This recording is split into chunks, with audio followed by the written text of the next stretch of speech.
Okay, before we start this video, I have to make it really clear. I wouldn't call myself a crypto bro. However, I think the technology is really cool. I am invested in cryptocurrency, and I definitely have a much more positive outlook on crypto NFTs than most people do. And I've been fucked over by crypto too. I've lost a lot of money. So I'm in it and I've lost a lot. And I get the downsides. I also see the upsides. So I'm actually really excited to see how kids and parents see cryptocurrency. What do you think your dad's going to say when I ask him what is cryptocurrency? I think he's going to be like, in a world, there was the Big Bang. That's where he's going to start. He's going to go all the way back. Well, the very first cryptocurrency was Bitcoin. And when Bitcoin came on the scene, He talks a lot.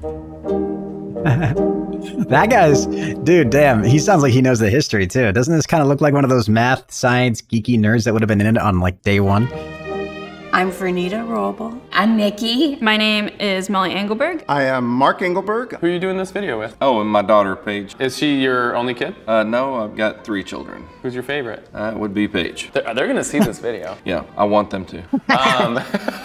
Describe your mom. She's really precocious, and curious. That's too funny. Very intelligent. That's how you know they actually low-key have a good relationship though too, you know? I depend on her a lot. I mean, James Cameron made a sub and went to visit that Titanic, and he also studied deep sea stuff a lot, and he wanted to explore, yeah. Sometimes I feel like she's the mother and I'm the child.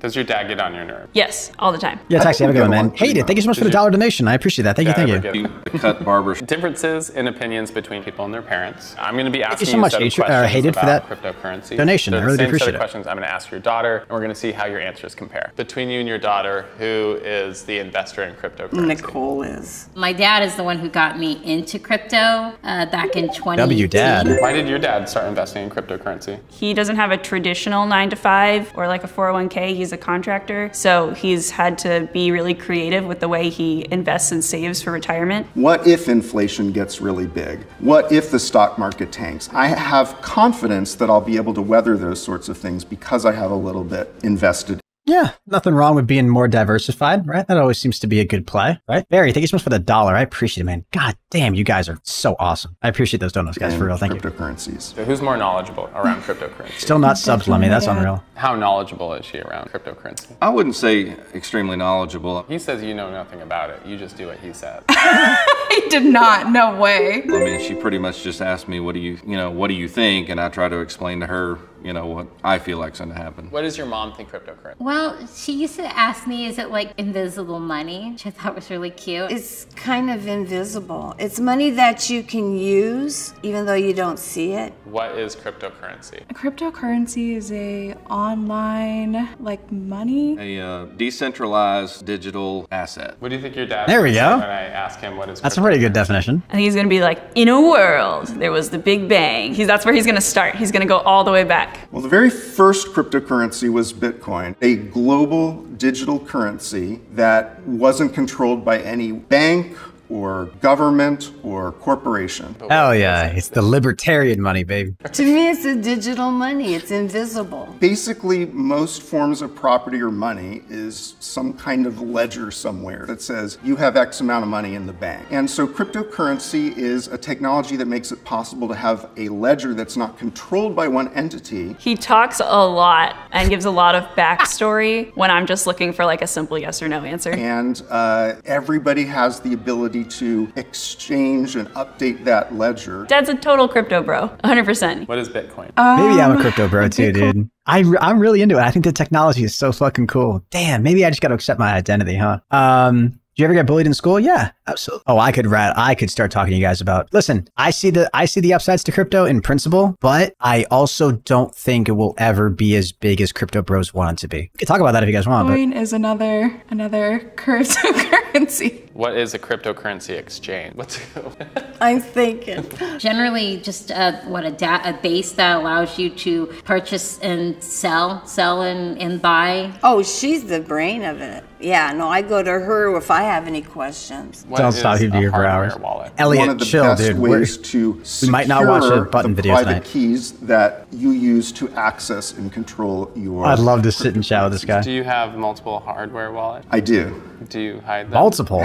Yes. He walked me through where everything is, and it took forever. Where is it? This guy's in it, dude. know. I mean, I have a hardware wallet Is too. cryptocurrency worth investing in? Absolutely. Yeah, for sure. Especially with the way the market's been for the last couple of years, I just think you can get far better returns, trading cryptocurrency. What do you consider to be a smart investment? Something that will help you out down the line. One of the best investments you can make is to dollar cost average into mutual funds. But the problem these days is there's really no guarantee that that's going to keep pace with inflation. You have to allocate at least some percentage to something like cryptocurrency or Bitcoin. I mean, yeah, there's definitely no guarantee that crypto is going to be successful long term. Stock market has a pretty good track record of being successful. Henry, how long have you been invested in crypto? I probably bought my first little bit of Bitcoin back in 2018. How much did I get bullied in school? I definitely didn't get bullied a lot, but I have specific memories of like moments, probably one moment in each grade where I got bullied. Honest question, if nobody is to own Bitcoin / the blockchain, does anyone profit when more people invest into crypto? And what keeps the blockchain constantly functioning properly? So how technical do we want to get, Jose? The blockchain is basically, let's say I use my computer to mine Bitcoin. Right? Let's just say you guys know that GPU prices went through the roof because graphics cards were a common way for everyday people to mine cryptocurrency, mostly Ethereum, right? That was like the most pop before Ethereum went to Ethereum 2.0. You could mine Ethereum with your graphics card. So that's what sent graphics card prices through the fucking roof, right? Let's say I mine Ethereum and you mine Ethereum. You and I are both, let's say you and I are the only two people. You and I are both contributing to the network, right? I'm validating transactions on my computer, you're validating transactions on your computer. So you're keeping track of every Ethereum transaction on your machine. I'm keeping track of every Ethereum transaction on my machine, right? So that means that if one of us had the technical know-how, we could manipulate the blockchain to falsify a transaction, right? Because I have 50%, or technically you'd have to have over 50% of the processing power of the entire network, right? If you and I are the only ones on it, if one of us were to do some techie stuff in order to manipulate, we could, because we have 50% of the hardware, the 50% of the processing power of the total network, we could falsify a transaction and say that, hey, I sent you, or you sent me 1,000 Bitcoin when you didn't actually do that. And then I'd have 1,000 Bitcoin, right? So the way that transactions get validated is every single machine around the world that's mining Ethereum, they're all validating transactions, right? So that's what prevents a single person from falsifying everything, because everyone who's mining cryptocurrency is all, they're all validating and keeping track of every transaction. And they're all cross-referencing with each other, right? So is it actual money? I mean, it actually has value if you give it value. I mean, it actually has value in the sense that like dollar bills have value, right? We trust that we trust that US dollars have value because the government says it has value, right? And because we're a powerful nation and oil has to be traded in dollars. I don't know. So to answer your question though, Jose, let me get back up to it. If nobody was investing in the blockchain, then obviously it would have no value. That's kind of the same question as like, if nobody was using US dollar bills, then nobody would have value, or then it wouldn't have any value, right? So what stops a billionaire making the world's biggest crypto mine and making them a majority? Well, the problem is there's so many people that are mining crypto that it would be impossible. Like the amount of, I don't have the exact numbers, but the amount of processing power that you would need in order to take up 51% of the hash power on the network is unfathomable because of how many people are mining cryptocurrency. And they're incentivized to keep mining because of the way that rewards are given, right? So in exchange for using my computer's resources to validate transactions, I am rewarded with a little bit of Ethereum, right? Because there's so many people mining on the network, those rewards have to be divvied out, right? So let's say there's 1 million people that are all validating transactions. One block gets transacted, and then one Ethereum is divvied up amongst 1 million people, right? If one Ethereum is divvied up amongst 1 million people, you're not going to make a whole lot of money.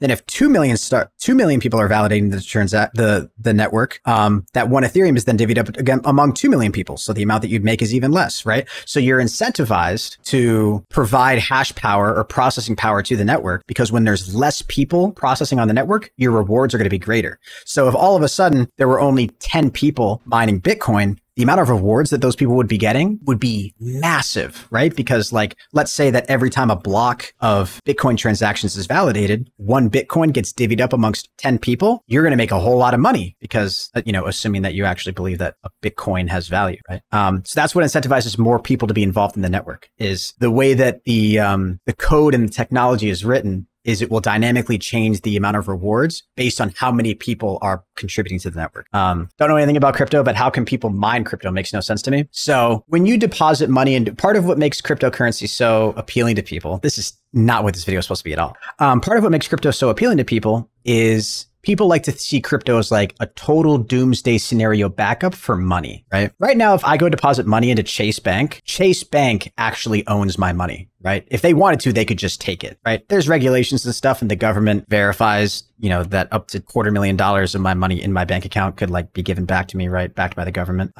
Because it's a regulated bank. But if the bank wanted to, or if the bank went under, if there was some problem, then Chase Bank could just run away with my money. And that's the same thing regardless of whatever bank you're with, right? But the beauty of Bitcoin is because if I'm validating transactions on my end, if Jose's validating transactions, and millions of other people around the world are also validating transactions, then that means that no one single person has control over the money supply, right? So if you had all of your money in crypto, the feds could come knocking at your door, or law enforcement could come knocking at your door, and there's nothing they could do. If they wanted to freeze your funds, let's say in a weird scenario, the government thought that you were, if you were a wanted person, right? The government could freeze your funds and make it so that you couldn't take any money out of your bank account. You couldn't withdraw at an ATM. You couldn't buy anything. You couldn't use it to pay for travel, right? But with cryptocurrency, there's nothing they could do. There's nothing they could do to stop you from sending money to somebody else or spending it or receiving money or so that's sort of the appeal, right? Is that nobody has control over your money. The money that I have in my crypto wallet is mine.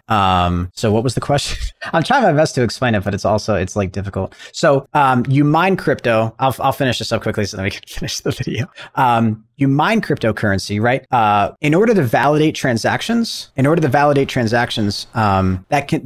takes a lot of like processing power, right? And the reason it takes a lot of processing power is because, God, this is also weird. This would be so much easier if we just sat down and watched the video, which I'd be down to do at some point, because I'm not super great at explaining this. The other question about what keeps the blockchain fully functioning if there's nobody to operate it. Is it possible for the blockchain to fall behind in the tech world? No. Because all it takes is one person. Only one person has to be running the blockchain network on their machine in order for it to be operational. So when Bitcoin first started, it was just kind of like a word of mouth thing, right? Some guy started it, then other people were like, oh, this is kind of cool. I'm going to contribute to the network too, and also earn some Bitcoin, right? It was like a decentralized network of people, and then it grew and grew and grew and grew that way. You could have finished the Minecraft custom map by now. Yeah, honestly, probably. The biggest drawback is scalability. Probably the biggest concerns with cryptocurrencies are the problems with scaling that are posed. No, I think the scaling problems will get fixed long term because the technology will get better. I think personally, the biggest downside to crypto is if you lose your money, there's nobody to help you. If I get scammed, my credit card number gets stolen, I can call my bank and my bank can work with me to get that money back. But if somebody breaks into my house, beats the shit out of me, finds out where I've hidden my passphrase, which is basically my password to access my crypto account. If they can figure out where that is and access my crypto and take it away, there's no phone number for me to call. There's nobody for me to go to. And I don't think most people are ready for that. People want a fail safe. They want somebody else to control their stuff. I personally think that's the biggest reason why crypto is never going to become as widespread as people want it to be. It's never going to become as big as the crypto bros want it to be because people aren't willing to give up that control. They'd much rather trust their resources with somebody else, and say like, hey, you're in charge of my money. If something happens, I can come to you, you hold on to it. And I trust that you'll hold on to it because the government regulates it and all that stuff. Most people would not like the idea of like, okay, I got to write down my password and I got to keep a copy of the password in 3 different places. If God forbid my house burned down and then I lost my password, blah, blah, blah, blah, blah, blah, or if I lost this device, stuff like that. Where do you start and how how much to invest in what do you think of an NFT? However you invest is just how much you'd be willing to put in. I don't recommend putting in a lot, but watch some videos if you're interested in learning about it. What happens if your crypto gets glitched and loses its value? That would happen. Glitched and loses its value. It would only lose value if people stopped believing it had value. How would you explain Bitcoin and the blockchain to somebody who's hearing about them for the first time? It's decentralized digital money that can be transacted without the need for a middleman. So the beauty of it is if I wanted to send you money, Barry, I have to do it through Venmo, PayPal, Cash App, right? Where there's a middleman. In that case, it would be Cash App, Venmo, Bitcoin, or PayPal that would see that transaction happen and they'd have to validate it and then send it through. The beauty of peer-to-peer, which is just what happens with crypto. If I want to send you Bitcoin, there's nobody that has to validate. There's no individual that has to validate that transaction to say that that's okay. If I have one Bitcoin in my wallet, in my crypto wallet, and I want to send it to you, there's nothing stopping that transaction from going through. Nothing. Crypto doesn't just glitch or disappear. You'd be sending it to somebody. Rule of thumb for a newbie: if you're going to invest, make sure to only use money you're willing to lose. Yeah, only invest money that you'd be totally okay if it just disappeared tomorrow. That's a decent rule for like all investing. Obviously, you can be a little bit. You can take more calculated and safe risk with investing in the stock market, right? Because the odds of like crazy regulation coming in or whatever. But yeah, my opinion, the biggest downside to crypto is that most people don't want to have total control and autonomy over their money. Most people are okay with saying, hey, even though I don't have total control over my money and total control over everything I own, I'm going to give a little bit of that control to you. Give total control of that to you, but then if anything goes wrong, I can come to you for help. Because the scalability and the technology, that'll get better, but I just don't think most people are willing to go through the whole thing of like, okay, I got to write down my password, I got to keep it super safe in 17 different places, and then if God forbid something happens or I lose access to my wallet, there's nobody I can call. But people don't want to take on that kind of responsibility. So is the blockchain essentially perfect? It's not able to improve? No, there can be upgrades made to it. I don't really understand how that process works, but like you can make, there's been votes in the past to upgrade the Bitcoin network, and that's to like, but again, like the way that voting process works is like a certain percentage of people have to vote on the technology to be upgraded. But then again, I don't know how that all works, because to get over 50%, yeah, I don't know. So that's why some people will kind of use the story of like, I love how I started this video saying I'm not a crypto bro, and now we're fucking 20 minutes into a recording of me just rambling about cryptocurrency and how interesting I think it is. So who upgrades it and how, that's beyond my scope of understanding. I don't know. But the lore or the attraction for people when it comes to Bitcoin is no individual has control over your money, right? If the CEO of Chase Bank wanted to take all my money right now, they could, or they could freeze it, and they could make it impossible for me to spend money on my credit card, or they could make it impossible for me to withdraw at an ATM, or they could make it impossible for me to send you money, right? But with cryptocurrency, you have total control and autonomy over your money, which is really attractive for people, especially if you think that like corporations are corrupt, or you don't trust the government, or you don't trust the future value of the US dollar, you know? So it's really popular for people in that mindset. I'm super attracted to it because I think the technology is really cool. This sort of decentralized, the trustless nature of it, right? I don't have to trust an individual to properly manage my money. The blockchain and the technology that runs it is going to run regardless of, you know, if I'm a wanted man, the Bitcoin blockchain isn't going to not send my transaction because I'm a wanted person, right? It's going to work every single time. It's trustless. You don't have to rely on something else to work in order for it to go through. So it's like beauty in its simplicity, you know? How about when, if, to, so far for the life in anything crypto? Barry, what the fuck? Can someone make a compilation of the times Henry used to talk about crypto? This is the first time I've talked about it in a long time. I love it though. Thoughts on Deadshot Daiquiri? God damn it, Christian.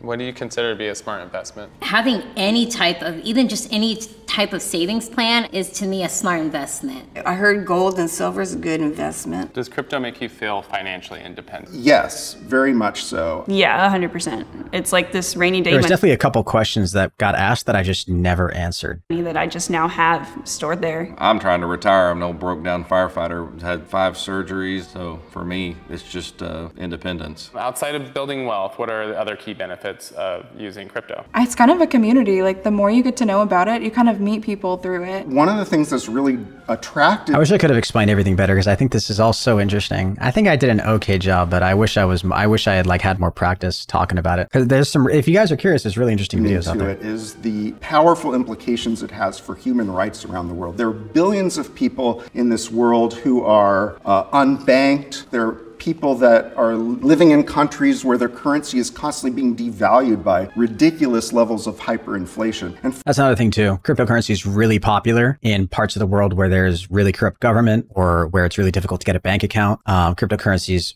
very, you know, where you have, you know, corrupt corporations, right? A lot of like third world countries or stuff where there's like overly obvious corruption. Right. In first world countries, there's not as much of an appeal for it, but in like what he was just explaining, in other countries where it's not so, we're not so fortunate, right? Cryptocurrency is really popular. Because again, my Bitcoin is going to be worth a Bitcoin whether or not I'm here in the US, or whether or not I'm in China, or whether or not I'm in some third world country or whatever. I think China banned all transaction of Bitcoin, but if you have an internet connection, you can transact Bitcoin. These people, it's been completely a game changer for them. When you can give everyone an equal opportunity, regardless of their background, regardless of their credit score, It puts everyone on the same playing field. Do you think your daughter's going to be okay financially? Yes. How do you explain life to us, no balls? Yeah, I think they'll be great. Oh, yeah. Do you think your mom will be financially okay? Well, she's got me.